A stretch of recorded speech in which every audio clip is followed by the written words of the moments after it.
तर बच्चू कडू मुंबईमध्ये पोहोचलेले आहेत। शेतकऱ्यांच्या मागणीसाठी सह्याद्री अतिथीगृहावर बैठक होणार आहे।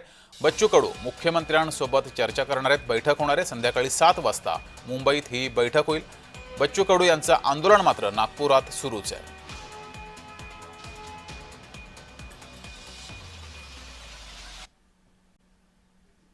सगळे शेतकरी एकटवले आहे। ओबीसी शेतकरी, मराठा शेतकरी, इतर शेतकरी, दलित शेतकरी सगळे एकत्र झालेले आहे। त्या आंदोलनातलं सगळ्यात मोठं यश आहे। मी सांगतोय, मागणी तर हे यश आहेच, पण त्याच्यापेक्षा मोठं यश आहे तर सगळे नेते एका व्यासपीठावर होते, एक म्हणून लढत होते। त्या उभा महाराष्ट्र पाहत होता आणि हे निश्चितच दिलासादायक असं एकंदरीत चित्र आहे। मोठी आशा याच्यातून निर्माण झालेली आहे।